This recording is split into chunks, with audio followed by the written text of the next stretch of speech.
नमस्कार दोस्तों, मध्य प्रदेश शिक्षक भर्ती परीक्षा पात्रता और मुख्य दोनों को तैयारी करने वाले सभी साथियों का मैं स्वागत करता हूं। हमारी इस जानदार शानदार क्लास में प्यारे मित्रों, जो हमारे नए साथी हैं उन सबका भी हम स्वागत करते हैं। आप सबसे कह दूं प्यारे मित्रों, आप लोग मेरे चैनल पे फर्स्ट टाइम विजिट कर रहे हैं तो आप लोग चैनल पे बने रहें, क्योंकि हम जो प्रश्न कर रहे हैं और जो हम व्याख्यान कर रहे हैं पूरे यूट्यूब पर कहीं नहीं मिलेगा। और हम खुद चयनित हैं, हमने खुद पेपर दिया है, हम आज टीचर हैं, हमने वो अनुभव किया है कि हमने कैसे पेपर निकाला है और आपको भी हम वैसे तैयारी करा रहे हैं। सो मेरे चैनल पर बने रहें और चैनल फर्स्ट टाइम विजिट कर रहे हैं चैनल को सब्सक्राइब कर लें और वीडियो को शेयर कर दें। पहला प्रश्न आप सबके साथ लूंगा मेरे प्यारे दोस्तों।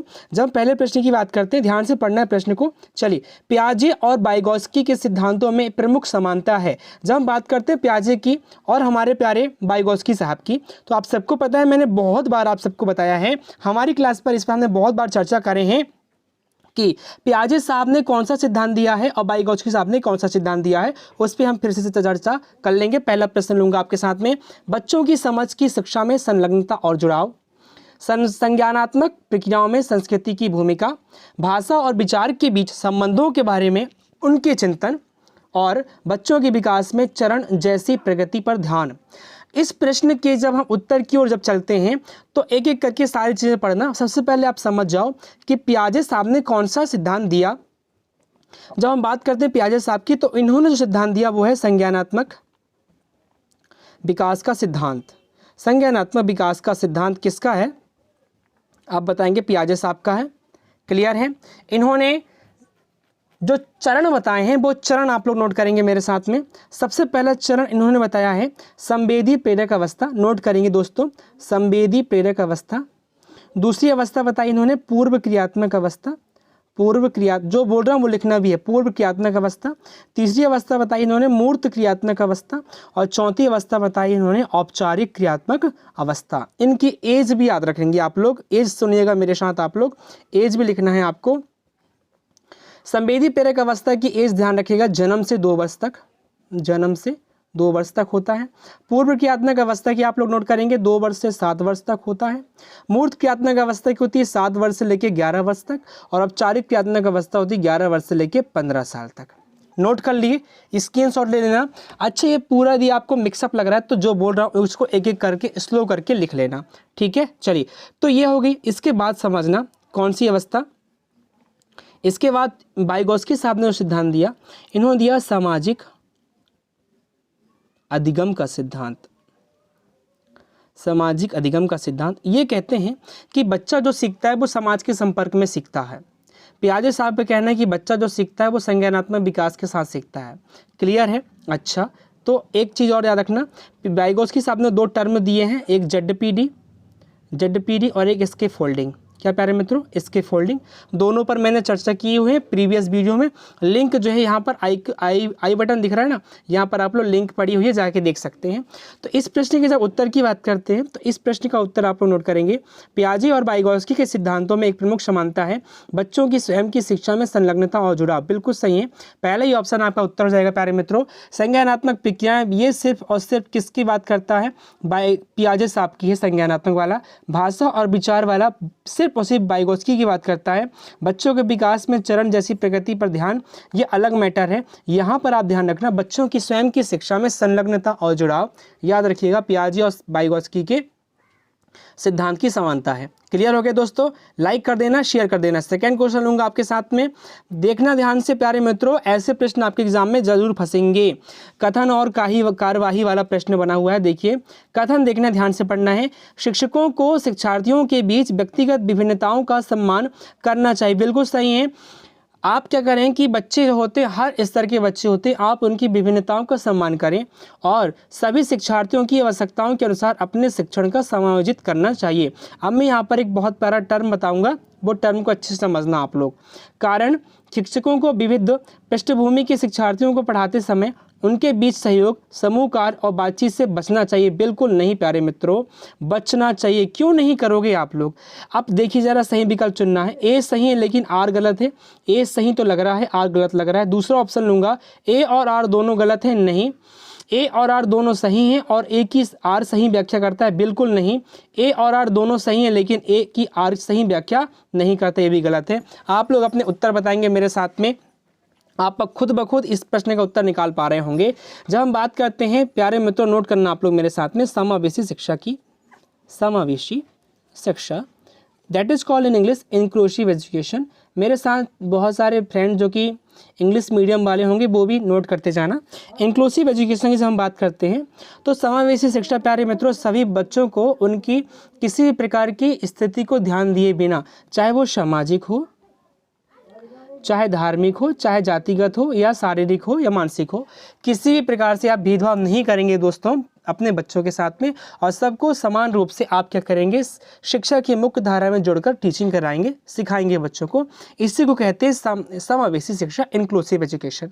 समझ में आ गया? अच्छा, अब इस प्रश्न के उत्तर की हम बात करते हैं तो देखिए, शिक्षकों को शिक्षार्थियों के बीच व्यक्तिगत विभिन्नताओं का सम्मान करना चाहिए और सभी शिक्षार्थियों की आवश्यकताओं के अनुसार अपने शिक्षण को समायोजित करना चाहिए। बिल्कुल सही है, ये सही है। शिक्षकों को विविध पृष्ठभूमि के शिक्षार्थियों को पढ़ाते समय उनके बीच सहयोग, समूह कार्य और बातचीत से बचना चाहिए। बिल्कुल नहीं प्यारे मित्रों, टीचर जो होता है एक फैसिलिटेटर होता है, आप लिखेंगे सहयोगकर्ता होता है, ध्यान रखना। क्या होता है दोस्तों, लिखना ऐसे ही पूछता है एग्जाम में, सीधा पूछता है शिक्षक का कार्य क्या होता है, आप बताएंगे सहयोगकर्ता का काम होता है, इसलिए आर यहाँ पर गलत है, आप बताएंगे ए सही है पर आर गलत है। क्लियर हो गया दोस्तों? वीडियो पसंद आ गई ना प्यारे मित्रों, शेयर कर देंगे दबा के जरा एक बार। मैं चाहता हूँ कि मेरे साथ सारे दोस्त जो जुड़ रहे हैं अपने साथी भाइयों को जोड़ें, मुझे जो है मोटिवेशन मिले। मेरे दोस्तों मोटिवेशन दीजिए मुझे। चलिए प्रश्न की बात करते हैं, थर्ड की, छात्रों के विविध समूहों को पूरा करने के लिए निम्नलिखित में से कौन सांस्कृतिक रूप से उत्तरदायी शिक्षण का सही वर्णन करता है? Which of the following correctly describes culturally responsive teaching to cater to diverse groups of students. मतलब क्या, अलग अलग समूहों को बनाने के लिए कौन सी ऐसी विधि है या उत्तरदायी शिक्षण है जो सांस्कृतिक रूप से सही है? अब आपको बताना है। मतलब छात्रों के जो विविध समूह होते हैं, हम लोग अपनी कक्षा में बहुत सारे समूह बनाते हैं अच्छी शिक्षण करने के लिए, तो उसके लिए हमारे पास कौन सा सांस्कृतिक रूप से उत्तरदायी शिक्षण पूछ रहा है? सुविचारित, अनुकूलित, विभेदित या मानकीकृत। जब इस प्रश्न की बात करते हैं दोस्तों, ध्यान से देखना, पहला नंबर ऑप्शन देखिए सुविचारित, बिल्कुल सुविचारित आपका शिक्षण होना चाहिए। अनुकूलित, बिल्कुल अनुकूलित भी होना चाहिए दोस्तों, मतलब ऐसा टीचिंग करें आप जो बच्चों को समझ में आए, बच्चों के परिवेश से जुड़ा हो। इसके साथ साथ विभेदित, विभेदित भी हो, बिल्कुल सही, विभेद करें। हर चीज़ में विभेद करना जरूरी है, अंतर करना जरूरी है। जैसे कि आप बच्चों को पढ़ा रहे हैं उड़ने वाले जीव, उड़ने वाले पक्षी, उड़ने वाले पक्षी बता रहे हैं बच्चों को। अब तितली भी तो उड़ती है, पर तितली क्या कीड़ा है या पक्षी है? आप बताएंगे कीड़ा है, और पक्षी अलग है, ये विभेद करना हो जाता है। आगे समझ में, इस तरह से समझ में आ गया, शेयर कर देंगे। क्वेश्चन नंबर 4 लूंगा आपके साथ मेरे दोस्तों, देखिए ध्यान से। प्रश्न क्रमांक 4 की जब हम बात करते हैं, ध्यान से देखिएगा आप लोग। जीन पियाजे के अनुसार, फिर से जीन पियाजे साहब आ गए आप लोगों की, देखिए फिर से टपक गए हैं। बच्चे वयस्कों से किस प्रकार भिन्न हैं? बिल्कुल सही है। जीन पियाजे साहब ने दोस्तों क्या कहा है कि प्रत्येक बच्चा वयस्कों से अलग होता है और वो धीरे धीरे वयस्कों के समान बनता जाता है। बच्चों की सोच वयस्कों से गुणात्मक रूप से भिन्न है, बिल्कुल सही है। बच्चों की सोच मात्रात्मक रूप से भिन्न है, बिल्कुल नहीं। बच्चे वयस्कों पर निर्भर होते हैं जबकि वयस्क स्वतंत्र होते हैं। बच्चों की तुलना में वयस्क बहुत अधिक ज्ञानी होते हैं। आप लोग अपना उत्तर बताइए क्या हो सकता है, उत्तर सोचिए। जीन पियाजे के अनुसार बच्चे वयस्कों से किस प्रकार भिन्न हैं? उन्होंने एक कथन दिया है, अभी मैं आपको एक और कथन बताऊंगा, आप लोग ध्यान से सुनना। इस प्रश्न के जब उत्तर की बात करते हैं, आप लोग उत्तर कर लेंगे पहला नंबर। इन्होंने कहा है कि बच्चों की सोच वयस्कों से गुणात्मक रूप से भिन्न होती है। क्लियर है? ये एज इट इज याद रखना है, जीन पियाजे साहब का कथन है। अच्छा, एक कथन और याद रखिए, याद रखना, हमारे जो जे.बी. वॉटसन साहब हैं, जॉन बोडस वॉटसन साहब हैं, उन्होंने एक कथन कहा है, याद से सुनिएगा, ध्यान से सुनिएगा। आप मुझे 1 दर्जन बच्चे दे दो, 1 दर्जन बच्चे दे दो, मैं उन्हें जैसा चाहूँ वैसा बना सकता हूँ। क्लियर है? आप मुझे 1 दर्जन बच्चे दे दो, मैं उन्हें जैसा चाहूँ वैसा बना सकता हूँ, ऐसा इन्होंने कहा है, याद रखना है। प्रश्न क्रमांक 5 लूँगा आप सबके साथ में। आप एक शिक्षक हैं जो अपने छात्रों को परासंज्ञानात्मक कौशल विकसित करने में मदद करना चाहते हैं। निम्नलिखित में से कौन सी रणनीति इस प्रकार के चिंतन को बढ़ावा देने की सबसे अधिक संभावना है? अब देखिए, एज अ टीचर आप क्या कर रहे हैं कि आप अपने बच्चों के अंदर परासंज्ञानात्मक कौशल विकास करना चाहते हैं। निम्नलिखित में से कौन सी रणनीति इस प्रकार के चिंतन को, मतलब परासंज्ञानात्मक चिंतन को, मतलब मेटाकॉग्निटिव, क्या मेरे दोस्तों? मेटाकॉग्निटिव। चिंतन को बढ़ावा देने के लिए सबसे अधिक उपयोगी है, बताइए जरा। मेटाकॉग्निटिव की बात करते हैं। ऑप्शंस पढ़ेंगे आप मेरे साथ। विद्यार्थियों को सत्रीय कार्य के लिए सारांशित नोट्स प्रदान करना, मतलब सत्र वाला कार्य करने के लिए नोट्स प्रदान करेंगे आप। गृह कार्य सौंपना, जिसके लिए याद रखने और याद करने की आवश्यकता होती, अधिक संभावनाएं बोल रहा है ना। तो अब देखिए, गृह कार्य सौंपना और याद रखने और याद करने की आवश्यकता होती है। छात्रों को उनके प्रदर्शन पर गुणात्मक प्रतिपुष्टि के बजाय अंक देना। छात्रों को अपने स्वयं के सीखने और सोचने की प्रक्रिया पर विचार करने के लिए प्रोत्साहित करना। अब मेरे दोस्तों, मेरे प्यारे गृहिणियों, मेरे प्यारे बहनों, आप लोगों से मैं खुद चाहता हूँ इसका उत्तर। आप लोग बच्चों में कोई भी स्किल, इस पर संज्ञानात्मक काट दो, कोई भी स्किल को आप डेवलप करना चाहते हैं, विकास करना चाहते हैं, कोई भी कौशल का विकास करना चाहते हैं, तो आप उनके अंदर कौन सी क्वालिटी के द्वारा कर सकते हो, कौन से कार्य के द्वारा कर सकते हो? विद्यार्थियों को सत्रीय कार्य के लिए सारांशित नोट्स देना प्यारे मित्रों आवश्यक नहीं है। गृह कार्य सौंपना और उन्हें याद रखने, मेरे प्यारे साथियों, मैं पहले ही क्लास से आप सबको बताते आ रहा हूँ कि याद रखना, रटना, कंठस्थ करना, ये सारे क्या हैं प्यारे मित्रों? क्या हैं? नेगेटिव वर्ड हैं। आप लोग को इन सारे शब्दों से दूर रहना है। क्लियर है? तो ये भी गलत हो जाएगा, पहला नंबर। दूसरा नंबर भी गलत हो गया। छात्रों को उनके प्रदर्शन पर गुणात्मक प्रतिपुष्टि के बजाय अंक देना, बिल्कुल नहीं। आप हर प्रदर्शन पे अंक नहीं दे सकते। बच्चा बहुत सारे कार्य ऐसे करता है जिसमें हम उन्हें अंक नहीं दे सकते, ठीक है। तो इसका मतलब ये आपका ऑप्शन नंबर 4 सही हो जाएगा। छात्रों को अपने स्वयं के सीखने और सोचने की प्रक्रिया पर विचार करने के लिए प्रोत्साहित करना चाहिए, मतलब आप उन्हें मोटिवेट करें। जैसे कि आप लोगों से मैं चाह रहा हूँ कि आप लोग मुझे मोटिवेट करें, इसके लिए आप लोगों से चाहूँगा कि आप लोग शेयर करें। चलिए नेक्स्ट क्वेश्चन लूँ, क्वेश्चन नंबर 6 नंबर आप लोगों से मैं। लेव वाइगोस्की के अनुसार भाषा और विचार के बीच क्या संबंध है? फिर से एक प्यारा प्रश्न पूछा है लेव वाइगोस्की से कि भाषा और विचार के बीच क्या संबंध पूछा है मेरे दोस्तों, बताइए जरा। भाषा और विचार एक दूसरे से स्वतंत्र हैं। भाषा और विचार विकास की जटिल विनिमय प्रक्रियाएं हैं।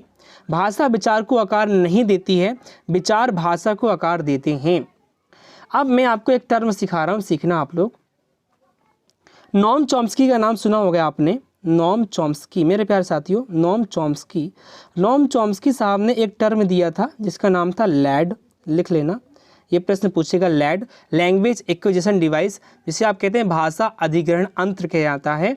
तो इन्होंने कहा था कि हर बच्चे में प्रारंभ से ही, बचपन से ही किसी भी भाषा के व्याकरण को सीखने की क्षमता होती है। क्लियर है मेरे दोस्तों? चलिए, ये एक एक्स्ट्रा जो आप लोगों की नॉलेज था मैंने बता दिया, ये प्रश्न ध्यान रखना। अब इस प्रश्न की अपन लोग देखते हैं, जरा देखिए ध्यान से। लेव वाइगोस्की के अनुसार भाषा और विचार के बीच क्या संबंध पूछ रहा है। भाषा और विचार एक दूसरे से स्वतंत्र होते हैं? नहीं मेरे दोस्तों। भाषा और विचार विकास की जटिल विनिमय प्रक्रियाएं हैं। भाषा विचार को आकार नहीं देती है, विचार भाषा को आकार देते हैं। दोनों ऑप्शन तो गलत करिए, आपका सेकंड नंबर ऑप्शन सही होगा। यह भी एक कथन है कि उन्होंने कहा है कि भाषा और विचार विकास की जटिल विनिमय प्रक्रियाएं हैं। Language and thought are complex interrelated process of development. Clear है मेरे दोस्तों? चलिए 7 नंबर प्रश्न लूंगा आपके साथ में, मोबाइल स्क्रीन पर देख पा रहे हैं आप लोग। समझ में आ रहा है प्यारे मित्रों? तो लाइक करना है, शेयर करना है। एक शिक्षिका खुद से पूछती है, मैं ऐसे अनुभव कैसे प्रदान कर सकती हूँ जिसमें छात्रों को पर्यावरण में विभिन्न प्रकार की वस्तुओं को वर्गीकृत करने, ध्यान दीजिएगा, और उनके वर्गीकरण के स्कीमों का विश्लेषण करने की आवश्यकता हो। वह छात्रों में किस बुद्धिमत्ता को बढ़ावा देने की कोशिश कर रही है। प्यारे मित्रों, इस प्रश्न को एक बार और समझिए कि आप एज ए टीचर बच्चों के मन में पर्यावरण के प्रति बहुत सारे वर्गीकरण और वर्गीकरण के साथ साथ उन वर्गीकरण का विश्लेषण करने की क्षमता का विकास करना चाहते हैं। उसके लिए आप किस प्रकार के कार्य या फिर बुद्धिमत्ता को बढ़ावा दे रहे हैं बच्चों के अंदर पर्यावरण के प्रति, बताइए जरा। प्राकृतिक बुद्धिमत्ता, शारीरिक गति संबंधी बुद्धिमत्ता, भाषाई बुद्धिमत्ता या अंतर व्यक्तिक बुद्धिमत्ता? एक एक करके सारे ऑप्शन को समझिए। उत्तर पहले आप लोग करेंगे, कमेंट बॉक्स में आप लोग अपने आंसर बताया करिए। अंतर व्यक्तिक बुद्धिमत्ता मतलब बच्चा क्या करता है इसमें, देखिए इंटरपर्सनल, ठीक, मतलब खुद के अंदर की बुद्धिमत्ता का विकास हो रहा है क्या? नहीं। भाषाई बुद्धिमत्ता हो रही है पर पर्यावरण से संबंधित है, इसलिए ये आंसर नहीं होगा। शारीरिक गति संबंधी प्यारे मित्रों क्या होता है कि बच्चे गति करते हैं, दौड़ते हैं, खेलते हैं, कूदते हैं, ये भी नहीं होगा, इसलिए आपका उत्तर जाए प्राकृतिक बुद्धिमत्ता। जब हम पर्यावरण की बात करते हैं तो पर्यावरण में बहुत सारे क्या होते हैं, वस्तुएं होती हैं, अवधारणाएं होती हैं, उन अवधारणाओं को अलग अलग करने की विधि का विकास करने बच्चों के अंदर। तो किस प्रकार की बुद्धिमत्ता का विकास हो रहा है? प्राकृतिक बुद्धिमत्ता का। मतलब आप बच्चों को, मान लीजिए आप बगीचे में ले गए और आपने हरे पत्ते वाली पेड़ों को अलग करने के लिए बोला, लाल पत्ते वालों को, पीले पत्ते वालों को, तो बच्चों के अंदर प्राकृतिक बुद्धिमत्ता का विकास हो रहा है। आ गया समझ में? चलिए नेक्स्ट क्वेश्चन, क्वेश्चन नंबर 8 आपके साथ में वाले स्क्रीन पर दिख पा रहे हैं। छात्रों के लिए कक्षा में प्रतिक्रिया सबसे अधिक प्रभावी होती है जब बच्चों में प्रतिक्रिया कब कर पाते हैं बच्चे? मतलब आपने कुछ भी पूछा, उसका आंसर वो कब दे पाएंगे, ये पूछ रहा है। यह इस बात पर निर्भर ध्यान केंद्रित करता है कि बच्चा क्या नहीं कर सकता, बजाय इसके कि वह क्या कर सकता है। यह वर्ष के अंत में परीक्षण और परीक्षा पर केंद्रित है, ये सेकेंड नंबर होगा। यह छात्रों को तुलनात्मक श्रेणी प्रदान करता है। यह सीखने की गतिविधि दौरान और पश्चात भी होता है। एक एक करके सारे ऑप्शन बताइए जरा मुझे आप लोग, क्या उत्तर होगा आप लोगों का। मतलब बच्चों में कक्षा में बच्चा प्रतिक्रिया दे पा रहा है, यह कब प्रभावी होता है? अधिक बोल रहे हैं आपसे, ठीक। इस बात पर ध्यान केंद्रित करता है कि बच्चा क्या नहीं कर सकता, बजाय इसके कि वह क्या कर सकता है। यह वर्ष के अंत में परीक्षण और परीक्षा पर ध्यान केंद्रित करता है। यह छात्रों को तुलनात्मक श्रेणी प्रदान करता है। यह सीखने की गतिविधि के दौरान और पश्चात भी होता है। बिल्कुल सही मेरे दोस्तों, जब हम बात करते हैं कि बच्चा कोई भी प्रतिक्रिया दे रहा है तो सीखने की गतिविधि के दौरान, मतलब बच्चा कुछ भी सीख रहा हो, आप टीचिंग करा रहे हैं तो उस समय भी होता है और सीखने के पश्चात भी देखने को मिलता है, इसलिए आपका ऑप्शन नंबर 4 हो जाएगा। नेक्स्ट क्वेश्चन, क्वेश्चन नंबर 9 वाले स्क्रीन पर देख पा रहे हैं। प्यारे मित्रों, आगे तक बने रहना, पूरे एंड तक वीडियो देखनी है। रमा एक शिक्षिका है, बहुत प्यारा प्रश्न आया है। ये एक अवधारणात्मक प्रश्न है मेरे दोस्तों। जब हम बात करते हैं अवधारणात्मक की, तो आपको यहाँ पर किसी प्रकार का नॉलेज ज्ञान नहीं आता, किसी प्रकार की पढ़ाई ज्ञान नहीं आती, यहाँ पर आपका समझ साथ में आता है। चलिए, रमा आपसे पूछ रहे हैं, रमा एक शिक्षिका है जो वाइगोत्स्की के सिद्धांत को अपनी कक्षा में लागू कर रही है और वह एक चुनौतीपूर्ण कार्य को पूरा करने के लिए अपने छात्रों को समूहों में काम करने के लिए नियुक्त करती है। कार्य के दौरान एक छात्र एक महत्वपूर्ण संकल्पना को समझने के लिए संघर्ष करता है। रमा के लिए इस छात्र की मदद करने का सबसे प्रभावी तरीका क्या होगा? मेरे प्यारे साथियों, इसके फोल्डिंग मैंने बताया था अभी, इसके फोल्डिंग हो रहा है यहाँ पे। इसकी फोल्डिंग मतलब क्या कि बच्चा जो जानता है और जो नहीं जानता उसके बीच में आपने थोड़ा सा उसके धक्का दे दिया, थोड़ा सा पुश कर दिया, तो बच्चा आगे बढ़ जाता है। इसको कहते हैं इसके फोल्डिंग। आ रहा है समझ में? ठीक। तो यहाँ पर शिक्षक क्या कर रही है कि एक बच्चे को आपने एक संकल्पना दी करने को और उसमें वो संघर्ष कर रहा है, तो आप क्या करेंगे? आप उसकी मदद कर रहे हैं और मदद करने के लिए आप कौन सा तरीका आजमाएंगे, आपसे पूछ रहे हैं। क्लियर है? चलिए, छात्र को एक अलग कार्य सौंपे जो उसकी योग्यता के अनुकूल हो, मतलब उसको हटा दें क्या कार्य से। छात्र के साथ समस्या पर काम करें और समूह के अन्य सदस्यों को शामिल करते हुए आवश्यकता अनुसार मार्गदर्शन और प्रतिपुष्टि प्रदान करें। छात्र को समस्या का उत्तर प्रदान करें ताकि समूह आगे बढ़े। छात्रों को समस्या को स्वयं हल करने का प्रयास करने के लिए प्रोत्साहित करें। प्यारे मित्रों, वो तो स्वयं हल कर ही रही थी पहले से ही, परंतु उसे क्या हो रहा है, समस्या आ रहा है उस प्रश्न का हल करने में, संघर्ष करने में, तो आप उसकी मदद करना चाहते हैं। और मदद किस प्रकार करेंगे ये पूछ रहे हैं आपसे। तो हम पहले ऑप्शन को जब बात करते हैं, ऑप्शन नंबर 1 की, तो आप लोग यहाँ पर ध्यान से देखिए, ये कह रहे हैं कि छात्र को एक अलग कार्य सौंपे जो उसकी योग्यता के अनुकूल हो। अलग कार्य मतलब उस कार्य से हटा दें, तो क्या हेल्प हो रही क्या उसकी? बिल्कुल नहीं। छात्र के साथ समस्या पर काम करें और समूह के अन्य सदस्यों को शामिल करते हुए आवश्यकता अनुसार मार्गदर्शन और प्रतिपुष्टि प्रदान करें। तो बिल्कुल प्यारे मित्रों, प्रश्न नंबर 9 और आपका उत्तर हो जाएगा सेकेंड नंबर। जब हम बात करते हैं मदद की, तो आप क्या करें, बच्चों के साथ उस समस्या में शामिल हों और अन्य बच्चों को शामिल करते हुए उसकी आवश्यकता अनुसार मार्गदर्शन प्रदान करें और प्रतिपुष्टि प्रदान करें। इस तरह से आपका उत्तर 9वां नंबर का सेकेंड नंबर हो जाएगा। नेक्स्ट क्वेश्चन पे लेकर चलूँ, क्वेश्चन नंबर 10 आपके साथ वाले स्क्रीन पर देख पा रहे हैं आप लोग। मेरे प्यारे साथियों, आप सबसे चाहूँगा कि आप लोग वीडियो को लाइक अवश्य करें, चैनल को शेयर करें। भावनाओं, व्यक्तित्व, सामाजिक संबंधों में परिवर्तन और स्थिरता किस विकास में शामिल है? मेरे प्यारे साथियों, जब हम बात करते हैं भावना मतलब फीलिंग्स, व्यक्तित्व मतलब पर्सनालिटी, सामाजिक संबंध मतलब सोशल इंटरेक्शन में परिवर्तन और स्थिरता किस विकास में शामिल है? मानव सामाजिक विकास, संज्ञानात्मक विकास, व्यक्तित्व विकास या भावनात्मक विकास। जब हम बात करते हैं प्रश्न नंबर 10 की, तो आप लोग अपना उत्तर बताएंगे कमेंट बॉक्स में। भावना मतलब फीलिंग्स, व्यक्तित्व मतलब उसका पूरा मुखौटा मतलब उसका बाहरी आवरण और आंतरिक आवरण, सामाजिक संबंध मतलब उसके व्यवहार, दोनों में तीनों में यदि परिवर्तन हो और स्थिरता हो तो वह किस प्रकार में शामिल होता है?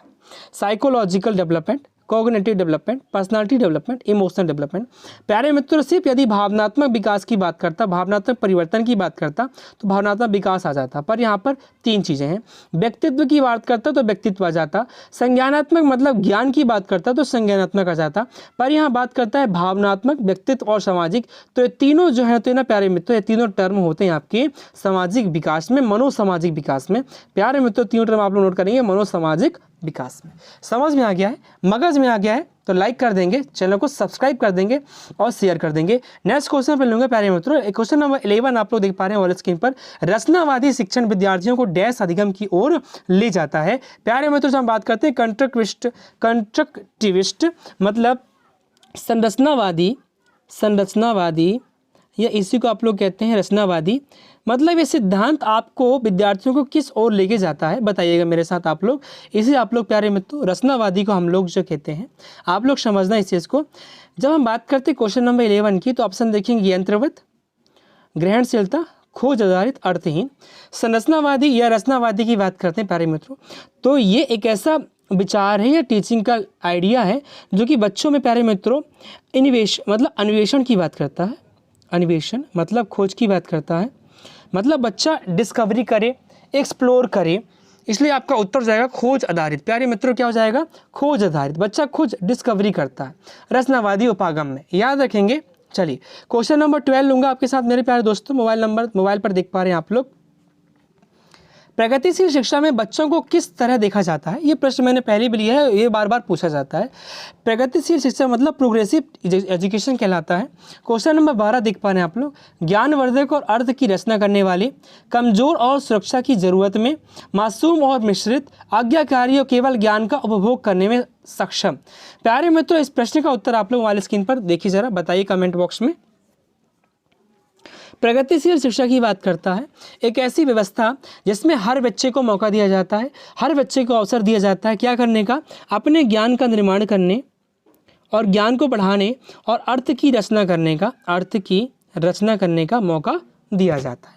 समझ में आ गया है? Next question number 13 mobile screen पर देख पा रहे हैं आप लोग। जीन पियाजे के संज्ञानात्मक विकास का सिद्धांत यह बताता है, जीन पियाजे theory of cognitive development implicates that पाठ्यक्रम को बच्चों के आयु समूह व चरण को ध्यान में रखकर तैयार किया जाना चाहिए। शिक्षण का बल गतिविधि के परिणाम पर होना चाहिए, ना कि सोचने की प्रक्रिया पर। व्यवहार को दंड और पुरस्कारों के माध्यम से अनुकूलित किया जाना चाहिए। अवधारणाओं को जटिल से सरल की क्रम में सिखाया जाना चाहिए। अब आप लोग यदि मेरे साथ बहुत दिनों से जुड़े हुए हैं, जो मेरे पुराने साथी हैं, तो इस प्रश्न का आप लोग फट से जवाब दे दोगे, और जो नए साथी हैं वो नहीं दे पाएंगे। इस प्रश्न के उत्तर की जब हम बात करते हैं दोस्तों, ऑप्शंस को देखिए ध्यान से आप लोग। जीन पियाजे के संज्ञानात्मक विकास का सिद्धांत यह बताता है कि अवधारणा को जटिल से सरल के क्रम में सिखाया जाना चाहिए। बिल्कुल नहीं प्यारे मित्रों, हमारा जो नियम होता है वो सरल से जटिल की ओर होता है। कहाँ से कहाँ तक? सरल से जटिल की होती है। ऑप्शन तो गलत हो जाएगा। व्यवहार को दंड और पुरस्कारों के माध्यम से अनुकूलित किया जाना चाहिए। बिल्कुल नहीं प्यारे मित्रों, जहाँ पर दंड की बात की जाती है ना, वहाँ ऑप्शन ऑटोमेटिकली गलत हो जाते हैं।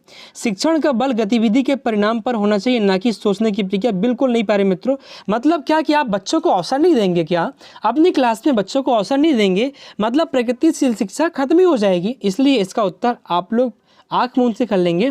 पाठ्यक्रम को बच्चों के आयु के समूह व चरण को ध्यान में रखकर तैयार किया जाना चाहिए, और इसी पर आधारित प्यारे मित्रों आपका FLN के अंतर्गत आपके अंकुर की किताब बनाए गए हैं। आप लोग जाएंगे पहले से लेकर 4वीं तक में शामिल हो गया है, अगले साल 5वीं में शामिल हो जाएगा। ठीक है, अंकुर की किताबें हैं। प्रश्न क्रमांक 14 लूँगा प्यारे मित्रों, आप सबके साथ मोबाइल स्क्रीन पर देख पा रहे हैं। महारत हासिल करने के लक्ष्य निर्धारित करने से छात्र की अभिप्रेरणा और योग्यता के बारे में विचार कैसे प्रभावित होते हैं?